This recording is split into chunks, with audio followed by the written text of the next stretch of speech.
Hello, നമ്മുടെ പുതിയൊരു വീഡിയോയിലോട്ട് എല്ലാവർക്കും സ്വാഗതം. അപ്പോൾ ഇവിടെ കുറച്ച് ആൾക്കാർ മുമ്പേ തന്നെ ഇവിടെ ഹാജരായിട്ട് വന്ന് നിൽപ്പുണ്ട് കേട്ടോ. ഈ നിപ്പ് കണ്ടാലും അറിയാലോ എന്തിനാണെന്നുള്ളത്. വേറെ ഒന്നുമല്ല, മീൻ മേടിച്ച് കൊണ്ടുവന്നിട്ടുണ്ട്. അത് കിട്ടാൻ വേണ്ടിയിട്ടാണ് ഈ നിൽക്കണത്. അപ്പോൾ അതുകൊണ്ട് നമുക്ക് നന്നാക്കാനൊന്നും സമ്മതിക്കില്ല. പുറത്തിരുന്ന് കഴിഞ്ഞ് നമ്മളെ ശല്യപ്പെടുത്തിക്കൊണ്ടേ ഇരിക്കും. അപ്പോൾ ഞാൻ അകത്ത് വെച്ച് നന്നാക്കുന്നില്ല. ലാസ്റ്റ് ഇട്ട് കൊടുത്താൽ മതിയല്ലോ. അങ്ങനെ വിട്ടാലും പറ്റില്ലല്ലോ. ഒരാളിവിടെ കുറേ നേരം എന്തോ ഇട്ട് കാര്യമായിട്ട് കടിച്ചുകൊണ്ടിരിക്കുന്നുണ്ട്. കുറച്ച് നേരമായി ഈ സംഭവം തുടങ്ങിയിട്ട്. മത്തി കുറച്ച് ലാഭത്തിന് കിട്ടിയതാണ്, ഇപ്പോൾ വേവിച്ചതാണ് കേട്ടോ. ഞാൻ കുറച്ചേ എടുത്തുള്ളൂ, ബാക്കി ഫ്രിഡ്ജിൽ വെച്ചു. ഇത് നല്ലപോലെ ഒന്ന് വെട്ടി തേച്ചെടുക്കുക.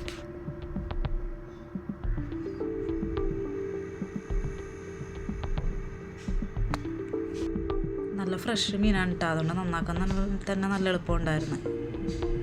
ചാള പെട്ടെന്ന് നന്നായി കിട്ടും, എന്നാലും ഫ്രഷ് ആയതുകൊണ്ട് ഒരു പ്രത്യേകത ആണല്ലോ.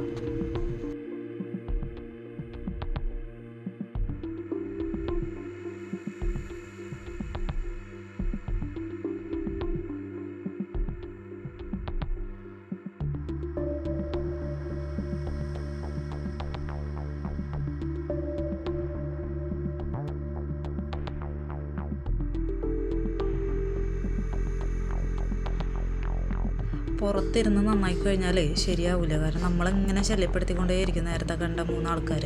അപ്പം അതുകൊണ്ട് അകത്തിരുന്ന് നന്നാക്കിയിട്ട് സാവധാനം നമുക്ക് അങ്ങോട്ട് ഇട്ട് കൊടുത്താൽ മതി. അപ്പോൾ അതും കടിച്ച് പറിച്ചിരുന്നോളൂ അവിടെ നമ്മുടെ പൂച്ചകൾ.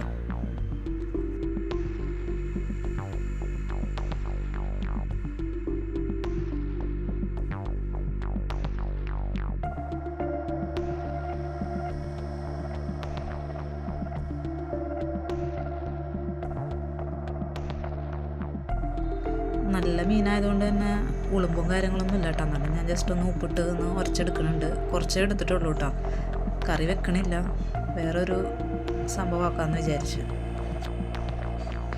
അപ്പോൾ ഇന്ന് എന്നും മീൻ കറിയിൽ വെക്കുന്നത്. അപ്പോൾ ഇന്ന് കൊള്ളിയും ചാളയും വെക്കാമെന്ന് വിചാരിച്ചു.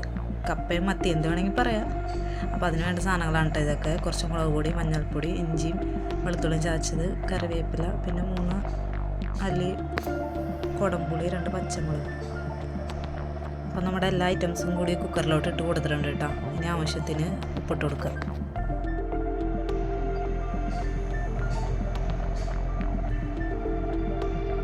ഇനി അതിലോട്ട് 2 കപ്പ് വെള്ളം ഒഴിച്ച് കൊടുക്കുക കേട്ടോ.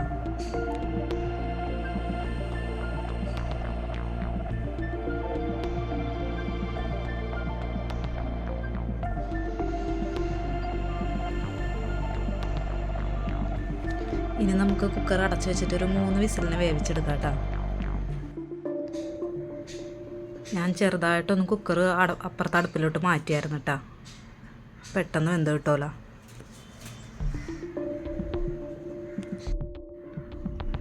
അപ്പോൾ നമ്മുടെ കപ്പൊക്കെ വെന്ത് സെറ്റായിട്ട് വന്നിട്ടുണ്ട്.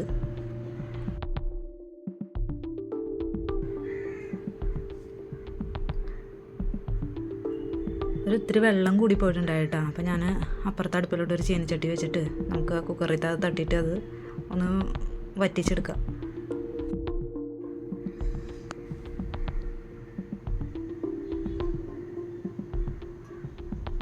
അതിനോടൊപ്പം തന്നെ നമുക്കൊരു തവി വെച്ചിട്ട് ഈ കപ്പ നന്നായിട്ട് ഉടച്ച് കൊടുക്കാം കേട്ടോ.